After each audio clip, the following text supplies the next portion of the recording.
Hello everyone, welcome to Module 3 of Understanding Violence and Conflict, and this module we're going to look at the external factors that influence conflicts that lead towards violence, and we'll be looking at life course development theory, which is a new trend in criminological and sociological thought, which is a very interesting way of conceptualizing the relationship between individuals, external sources, and the decision points, the critical decision points at which people are pushed in one direction or another. So we are looking at, last week we looked at the internal sources, whether it's in your psychology or your physiology, what might make you more prone to conflict, more prone to violence. And here we move on into the social and environmental causes. And just as we've done in criminology, there's been a lot of theory, particularly around the middle of the 20th century, which shifted the focus away from the individual as the source of crime or violence, which is included within that broad umbrella of crime, and the context, and the increasing appreciation that things like poverty were actually a significant influence in why people committed crimes such as theft. That being brought up in an environment where you never learnt proper impulse control meant that you were more likely to express yourself through violence. So many of these theories have a combination of internal and external factors, where external factors inculcate certain psychological factors. So it's never necessarily just a case of it just being external. But it's part of that broad trend where we started moving away from trying to find the focused element within an individual that makes them more prone to violence, and to actually see that it's a more complicated contextual situation. Now, the notes give you a quick rundown on the basic theories of crime from criminology. Some of your criminology students, I know a few of your psychology students.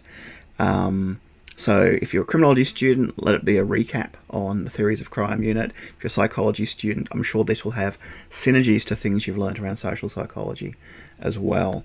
But what I'm particularly focused on this time is that idea of life course development. And the idea of life course development, as you will see when you do the reading this week, is trying to find out those critical points, those critical junctures where a person could go on one path or the other. And for criminologists, that's a question of, are they going to become an offender or not? For psychologists, that's a question of whether people are pushed in a direction that adverses their psychology one way or another. And really, I don't think it's a coincidence that this approaches causation in a very complicated way, a bit like a choose your own adventure book or an adventure game. And I think one of the factors in the spread of this idea is the increasing mainstreamness of gaming, and people are seeing the world more in these sense of critical decisions, different paths, and simulations that can take you different ways. Whereas the past way of thinking was very much about, these are the factors that made the person the way they are. The life course development approach is like, well, here are the opportunities they could have gone in a different way, and where can we intervene to take advantage of those opportunities. The other thing that's been a major influence on this is just that we've been keeping more data, that we're able to understand where there are more there's more data kept on more people, that we're able to see those patterns. We're able to step back from the individual, see the overall patterns, and then zoom back on the individual and go, okay, how do those patterns affect the way this individual is going to work? And you'll see from the readings that the future of this use of data is a bit up in the air, that we certainly aren't gathering as much survey data about people as we used to. The late 20th century was really the golden age of keeping that data. We were able to digitally collect and compare that data, which gave us a lot more power over that data, but we're increasingly hitting the situation where there just isn't the funding to gather that information anymore, and we don't know where it's going to come from. One possibility may be big data, that people are just sharing more information, and there are ways of of harvesting information from something like Facebook, where we can look at events and connections and so on, provided we have access to that sort of data. Lots of interesting questions as to where this will go in the future, but this is certainly very interesting for us when we come to the study of violence, because there is that old adage, people who are violent often come from bad environments that make them violent, but there are lots of other people who come from the same environment who don't end up being violent people. Why is that?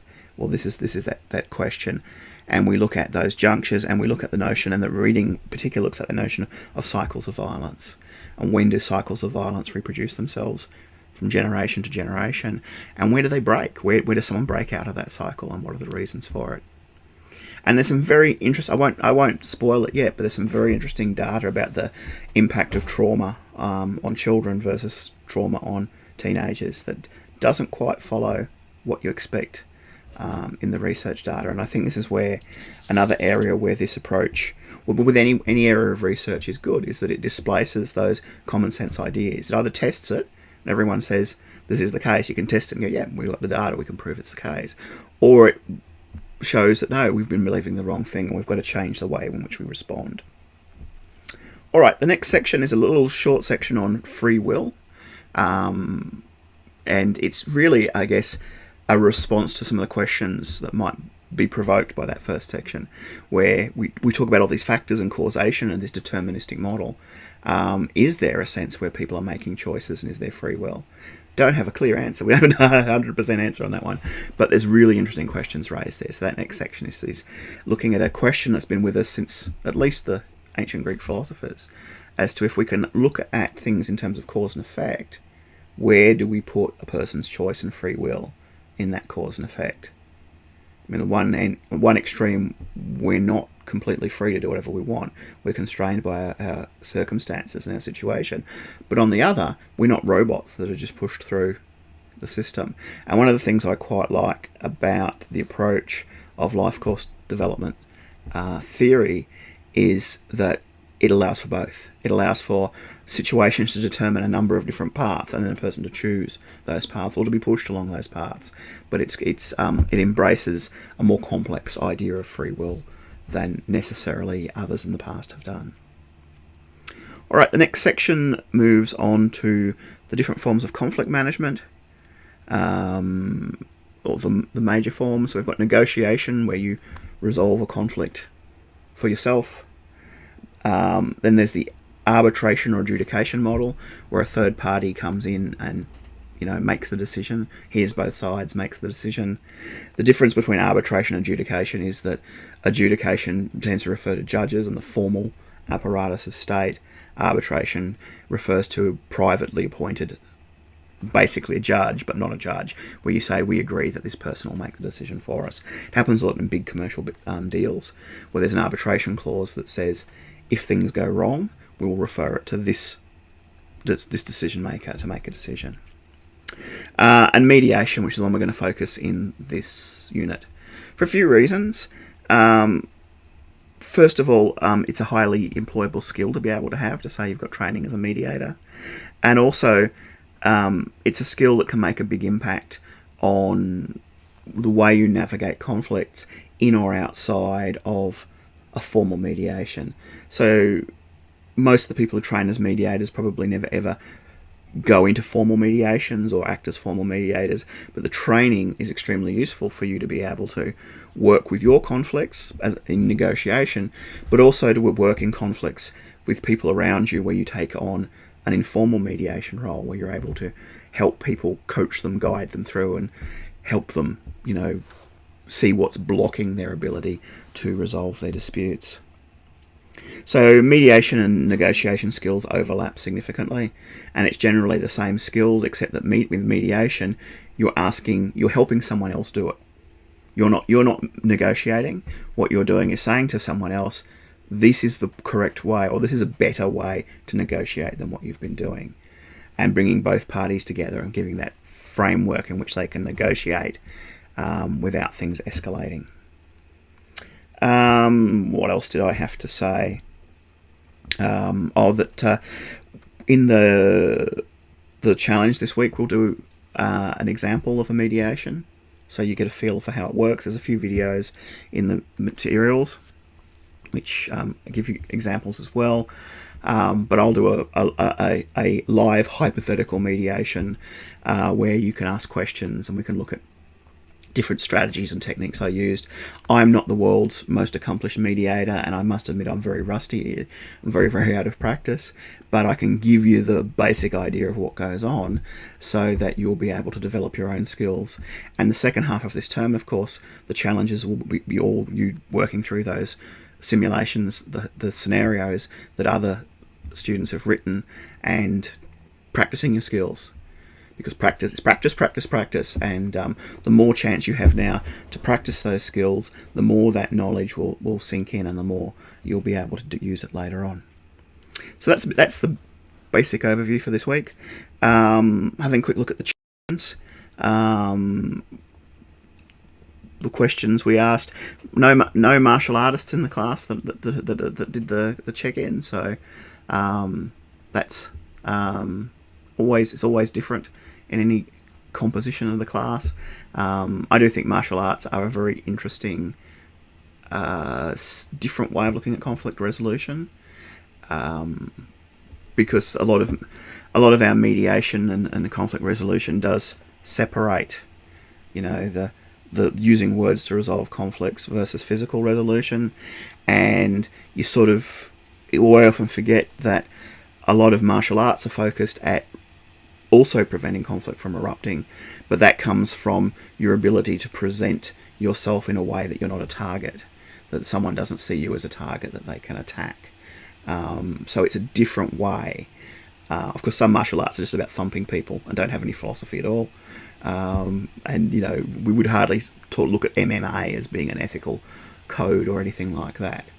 But when we do look at things like Aikido and Jiu-Jitsu, we do see this philosophy that comes in that looks at ways of avoiding or stopping escalation of violence. I think it's quite interesting.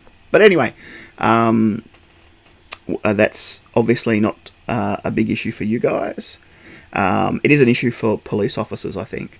And one of the things I do see when things escalate with police quite often is a lack of physical confidence and fear from police. And I do really think police should be learning a defensive martial art so that they have more of that sense of physical confidence when they go into situations of conflict. But that's a topic for another day. And we'll come back to that when we look at police violence. Positive responses to Zoom, which is good to hear. I am interested in hearing about what people think about the difficulties of using these communication skills via Zoom. And maybe that'll take practicing a little bit with people face to face, doing some reframing with someone face to face, and then seeing what are the barriers with Zoom. It is harder to read people via screen than it is face to face. But that's an emerging area of study. We don't know. We're only finding out about that since the pandemic, really. People have said they'd like more information on stress management, and I'll find some places to plug some more in there, just as general information, but also stress management for people in conflict. I asked that question because I was curious as to whether you wanted that elaborated or whether you just thought that wasn't relevant to you, but most people thought that some more of that would be relevant, so I can go with that. And in terms of the muddiest points for this week, there was a question about where you find the lectures, the recorded lectures. Find them on Moodle, or subscribe to the YouTube channel that they're on. And then you'll get a notification every time they go up. The workshops go up on Moodle because they don't go up on YouTube, because you don't want to. I'm not willing to breach the privacy of putting that stuff up in a public YouTube forum. So all the workshops go up into a Google Drive, which you can access via Moodle. And the only other request we had was more information on negotiation, and we've got more of that this week. So hopefully that will go some way to meet your interest. So that's all I had to say for this particular introduction, and I will see you in class soon.